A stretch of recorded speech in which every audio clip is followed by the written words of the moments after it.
हे हाय दोस्तों, मेरा नाम है तेजस और मैं आपके लिए लेकर आ रहा हूँ एक नई सीरीज जिसका नाम है असत्य वचन। यह बातें होगी मेरी, आपकी यानी कि हमारी, और लाइफ की फिलॉसफी की यानी जिंदगी के असत्य वचन की। अब ये एपिसोड सुनने से पहले इसका पहला एपिसोड भी सुनिए, तब आपको पता चलेगा कि इस एपिसोड की शुरुआत कैसे हुई थी। उस एपिसोड में मैंने एक एंड पर एक सवाल डाला था, याद है? और वादा किया था कि उस सवाल का मैं आंसर इस एपिसोड में दे दूंगा। लो, वो वादा पूरा करने मैं आया हूँ इस एपिसोड में। भगवान को मानने के बजाय कैसे जाने इसका जवाब देने। और हाँ, मुझे पता चला है कि आप सुनते हो पर इसे लाइक शेयर और रेड भी नहीं करते हो। थोड़ा सा रेड भी कर लो ना, मेरे लिए और इस अल्गोरिदम के लिए महत्वपूर्ण है।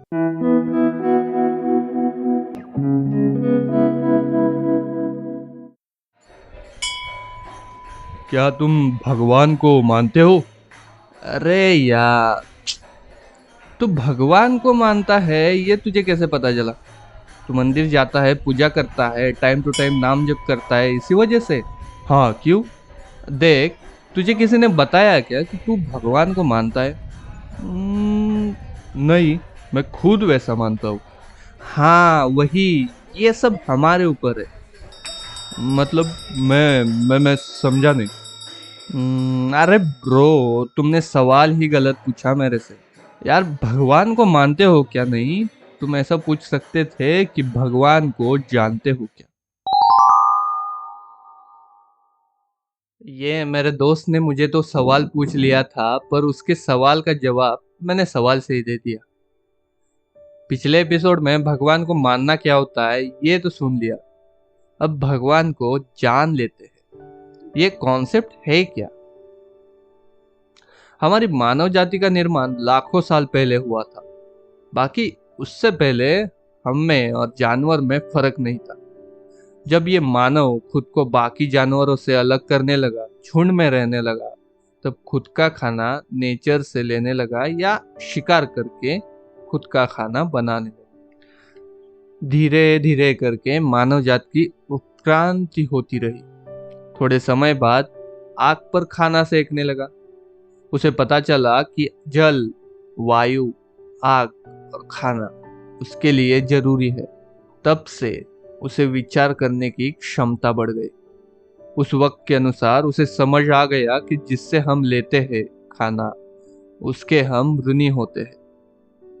इसीलिए उस वक्त से मानव ने निसर्ग को पूजना शुरू कर दिया। उसे कई प्रकार के निसर्ग देव बन गए, जैसे कि जल देवता, वायु देवता, अग्नि देवता, इत्यादि इत्यादि। याद रखना ये एक लाइन, कि जिससे हम लेते हैं उसके हम ऋणी बन जाते हैं। इसी लाइन को याद रखते हुए उस टाइम का मानव निसर्ग की पूजा करने लगा।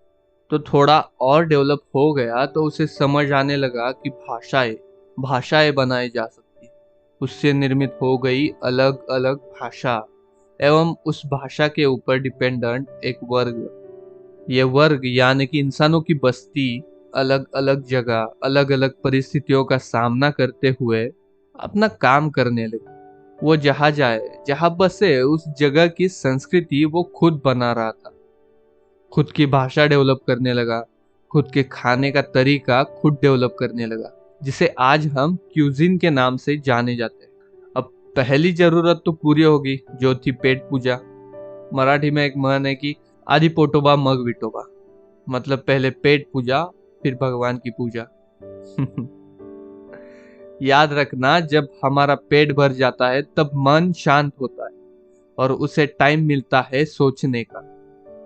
उस वक्त के मानव का पेट तो भर रहा था, तो उसके पास वक्त था। मन शांत हो गया था तो सोचने की क्षमता विकसित हो गई थी। जब सोचने की क्षमता विकसित हो गई तो खुद के ऊपर और बाकी के इंसानों पर ध्यान गया। मिलजुल के रहने की, खुद के भाव पहचानने की क्षमता बढ़ने लगी। इससे बन गई संस्कृति।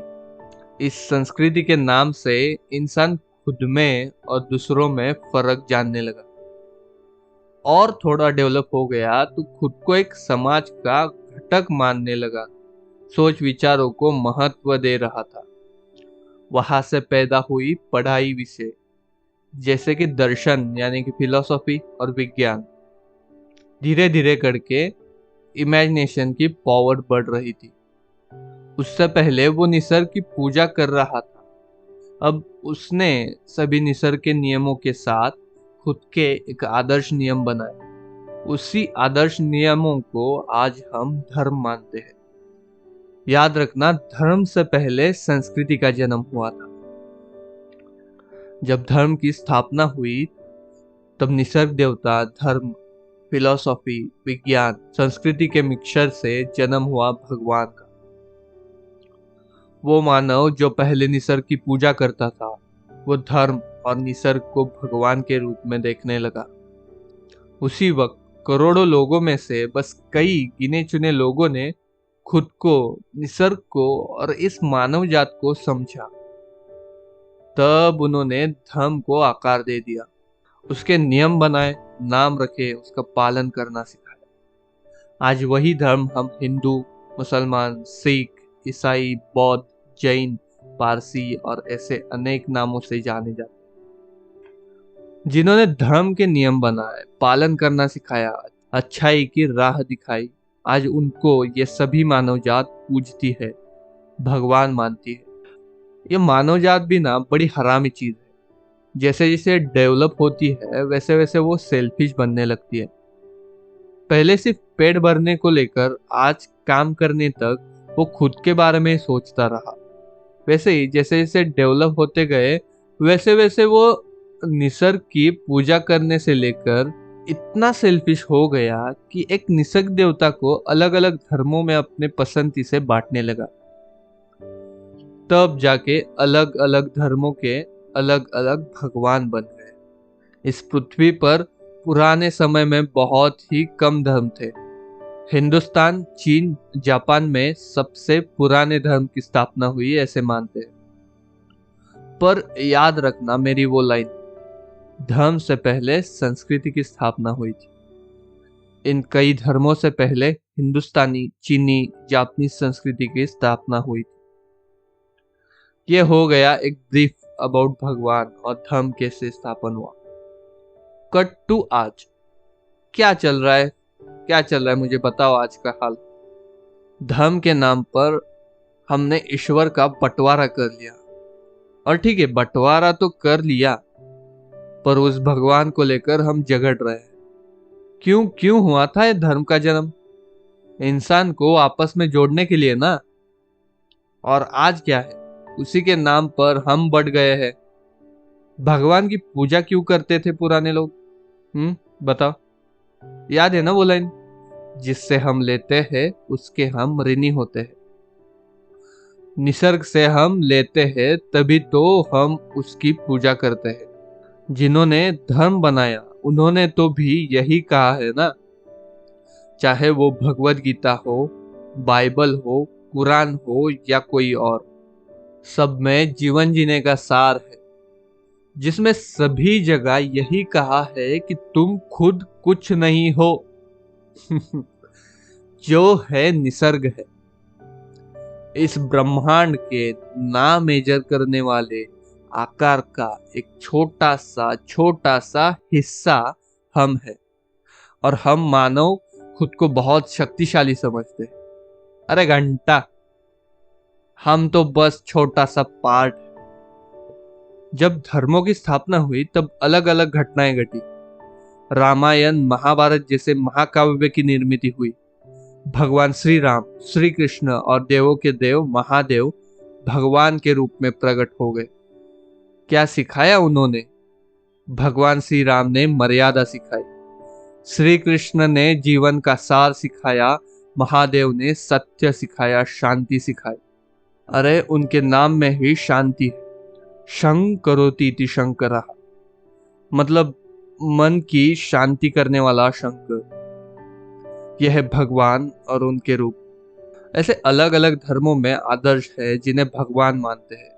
क्रिश्चियनों में यीशु ख्रिस्त है, इस्लामों में मोहम्मद पैगंबर, जैन में महावीर, बौद्ध में भगवान बुद्ध, सिखों में गुरु नानक जी और ऐसे कई धर्मों में धर्म संस्थापक प्रचारक जिन्हें हम आज भगवान मानते हैं।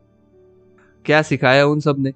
आदर्श विचारधारा सिखाई, दया करुणा भाव सिखाया, कण कण ईश्वर समान है यही सिखाया, निसर्ग ही हमारे माता पिता है यही सिखाया। कभी किसी ने पूछा कि तुम मंदिर में नारियल फूल लेके नहीं आते तो तुम मुझे मानते नहीं हो क्या? धम्म में नहीं हो क्या? नहीं ना। कभी भगवान ने पूछा है आपसे ये सवाल?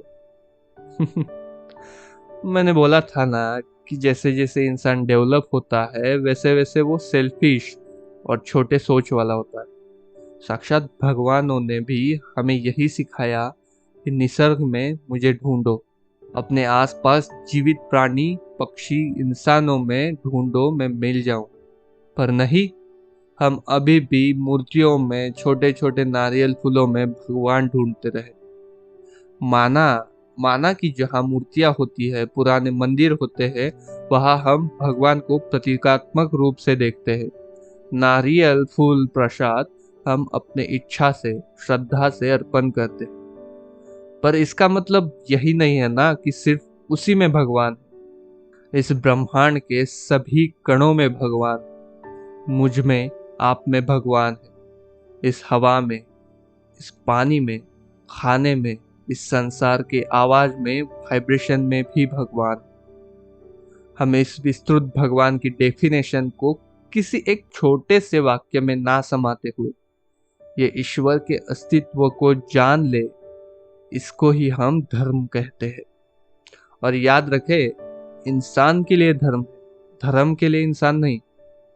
इस भगवान को जानने का तरीका बस एक ही है, बस एक, और वो है खुद को जानना, खुद के अच्छाई बुराई को जानना, खुद के भाव को जानना। इसलिए मैंने सवाल बदला था, क्या भगवान को जानते हो? अब समझ आ गया मैंने क्यों ये सवाल पूछा था। चलिए आइए भगवान को जानते हैं, धर्म को जानते हैं, खुद को जानते हैं। और हाँ, प्लीज प्लीज यार, धर्म के नाम पर, भगवान के नाम पर झगड़ा मत कर। आखिर हम सब भगवान ही है ना। कण कण में भगवान है, हर दिल में भगवान। खुद के अंदर के भगवान को जान लीजिए, यानी कि खुद को जान लीजिए। बस यही मॉरल था आज के एपिसोड का।